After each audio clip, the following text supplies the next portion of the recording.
Hello नमस्कार दोस्तों, आप सभी का आज के इस सेशन में स्वागत है। और आज का सेशन कक्षा 12th विषय भूगोल अध्याय नंबर 8 परिवहन एवं संचार। दोस्तों, आप भूगोल का ये अंतिम पाठ है। मैंने अब की बार पीछे से शुरू किया है क्योंकि भाग 2 के 3 पाठ करवा दिए हैं और पीछे से शुरू कर रहा हूँ क्योंकि दोस्तों आपका एग्ज़ाम है वो बहुत नज़दीक है। कुछ ही घंटे बचे हैं, कुछ ही घंटे बचे हैं, मान कर चलो कुछ दिन कुछ घंटों के बाद आपका एग्ज़ाम होने वाला है।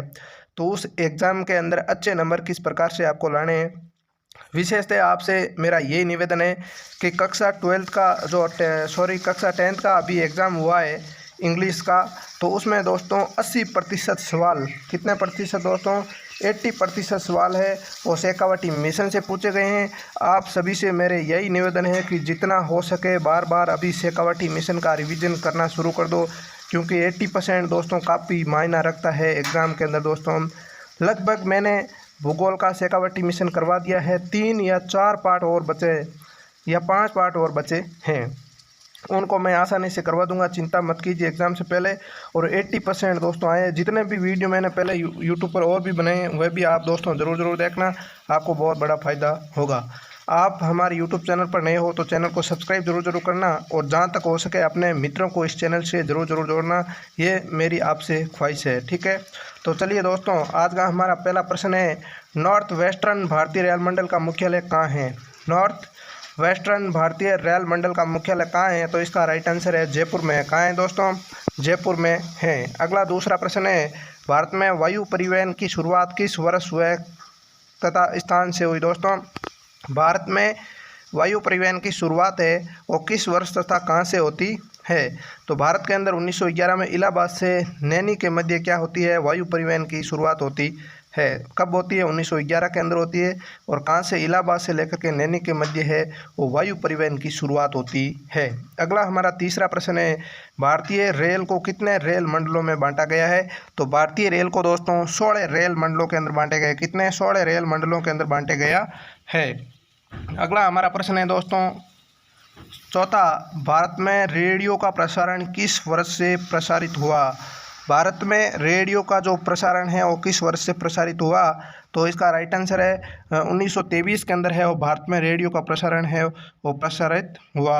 नेक्स्ट पांचवा प्रश्न है हमारा, भारतीय रेल की स्थापना किस वर्ष तथा कहाँ से हुई? तो भारतीय रेल की स्थापना दोस्तों सन 1853 में मुंबई से थाने के मध्य हुई थी। ये इंपॉर्टेंट प्रश्न है दोस्तों, कई बार एग्जाम के अंदर आ चुका है। अगला हमारा प्रश्न है दोस्तों छठा, भारत में सड़कों की दशा सुधारने के लिए एक 20 वर्षीय सड़क योजना किस वर्ष बनाई गई थी? दोस्तों भारत में सड़कों की जो दशा है उसको सुधारने के लिए 20 वर्षीय सड़क योजना किस वर्ष बनाई गई थी? तो उसका राइट आंसर है दोस्तों सन है 1961 के अंदर क्या है, 20 वर्षीय सड़क योजना बनाई गई थी। अगला हमारा सातवां प्रश्न है, नेशनल रिमोट सेंसिंग सेंटर कहाँ स्थित है? दोस्तों नेशनल रिमोट सेंसिंग सेंटर कहाँ स्थित है? हैदराबाद के अंदर है दोस्तों नेशनल रिमोट सेंसिंग सेंटर स्थित है। अगला आठवां प्रश्न है दोस्तों, भारत में सर्वप्रथम टेलीविज़न का प्रसारण कब हुआ था? भारत के अंदर सबसे पहले टेलीविज़न का प्रसारण दोस्तों कब होता है? सन 1559 के अंदर भारत में सर्वप्रथम टेलीविज़न का क्या होता है, प्रसारण होता है।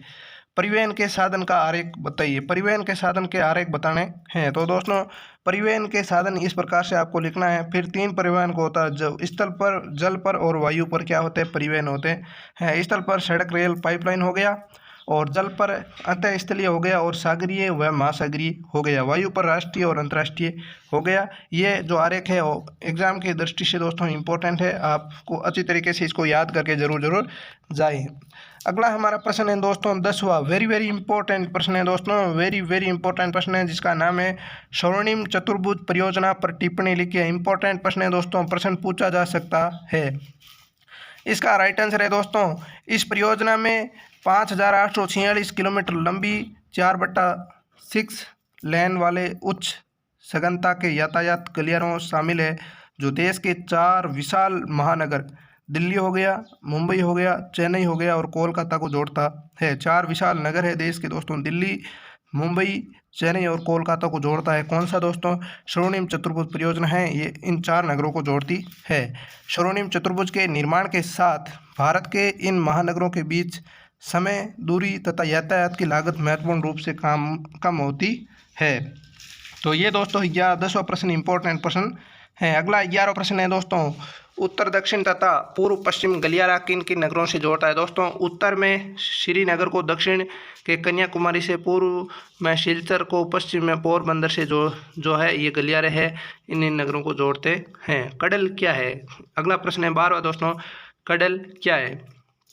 तो कडल दोस्तों केरल राज्य में पश्य जल प्रबंधन को कडल कहा जाता है। केरल राज्य में दोस्तों पश्य जल प्रबंधन को कडल कहा जाता है। ये सस्ता जल परिवहन उपलब्ध कराने के साथ साथ भारी संख्या में पर्यटकों को आकर्षित करते हैं। ये इसका राइट आंसर है। अगला हमारा 13वां प्रश्न है, भारतीय रेल को रेल पटरियों की चौड़ाई के आधार पर कितने वर्गों में वर्गीकृत किया गया है। इंपॉर्टेंट प्रश्न है दोस्तों, पूछा जा सकता है। भारतीय रेल को दोस्तों रेल पटरियों के आधार पर 3 वर्गों में क्या गया, बांटा गया है। पहला है बड़ी लाइन, मीटर लाइन और छोटी लाइन। बड़ी लाइन दोस्तों ब्रॉड गेज में पटरियों के बीच की दूरी कितनी होनी चाहिए, 1.61 मीटर की दूरी होनी चाहिए।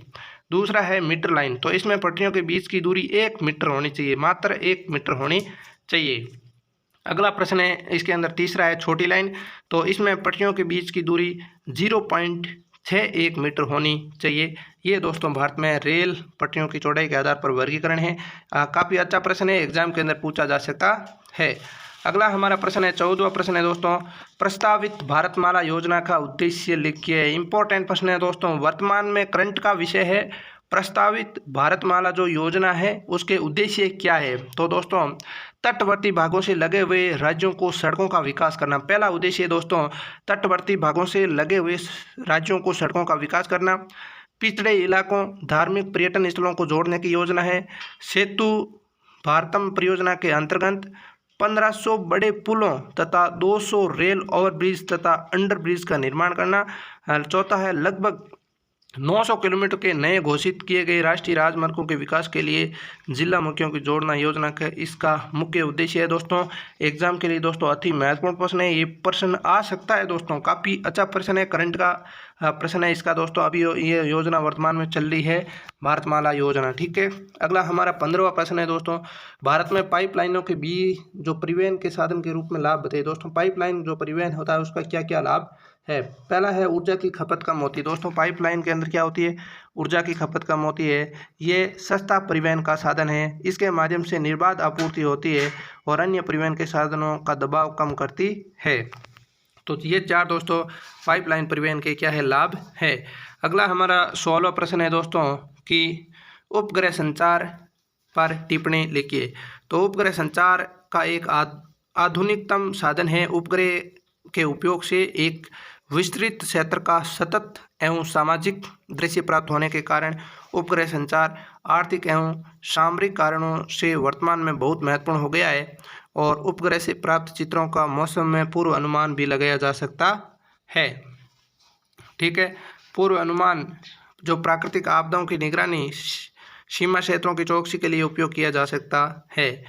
सुव्यवस्थित संचार और जनसंचार में अंतर स्पष्ट कीजिए। 17वां प्रश्न है हमारा दोस्तों, तो व्यक्तिगत वो संचार होता है और एक होता है जनसंचार, इसमें क्या क्या अंतर है। व्यक्तिगत संचार यानी एक व्यक्ति से दूसरे व्यक्ति तक सूचना भेजने का साधन क्या है, व्यक्तिगत संचार है।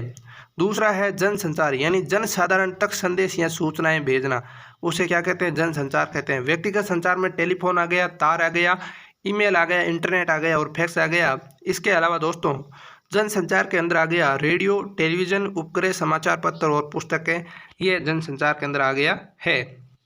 तो ये दोस्तों आज का सेशन ये आपको कैसा लगा, अगर अच्छा लगा, ये दोस्तों आपका मानचित्र है दोस्तों। विश्व में मानचित्र में चलवासी पशु चरण के क्षेत्र, ये दोस्तों जो ब्लैक किए गए हैं ये चलवासी पशु चरण के क्या है, क्षेत्र है।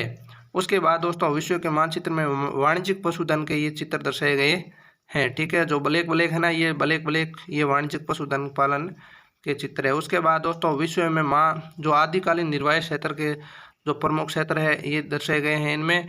और इनके बाद दोस्तों वाणिज्यिक विस्तृत वाणिज्यिक अनाज कृषि क्षेत्र ये दर्शाए गए। इसके बाद आपको जो इम्पोर्टेंट है दोस्तों ये आपको बताना है कि दिए गए विश्व के मानचित्र दोस्तों, एक न्यूयॉर्क याद रखना है क्या दोस्तों। उसके बाद दोस्तों London, Canberra, Mumbai, Addis Ababa, Brazil, Chicago उसके बाद है सदीसबर्ग, मॉस्को, टोक्यो, दुर्गापुर, डुइसबर्ग और शंघाई। ये दोस्तों इम्पोर्टेंट है, इनको अच्छी तरीके से याद करके ज़रूर जाना, ठीक है। उसके बाद वो मॉडल पेपर था वो मैंने हल करवा दिया था। तो ये दोस्तों आज का जो सेशन है आपको कैसा लगा है, अगर अच्छा लगा है तो चैनल को दोस्तों सब्सक्राइब कीजिए और इस सेशन को लाइक कीजिए और जहाँ तक हो सके अपने मित्रों के साथ शेयर जरूर कीजिए। ये इतना सा काम आप जरूर कीजिए। निश्चित रूप से मेरे द्वारा करवाया गया हर एक सेशन आपकी परीक्षा में रामबाण साबित होने वाला है, ये आप मान कर चलिए और लगातार सेल्फ स्टडी जारी रखिए। इन्हीं शुभकामनाओं के साथ दोस्तों मैं आज के सेशन को यहीं विराम देता हूँ। मिलता हूँ नेक्स्ट सेशन के साथ, तब तक के लिए धन्यवाद। जय हिंद, जय भारत।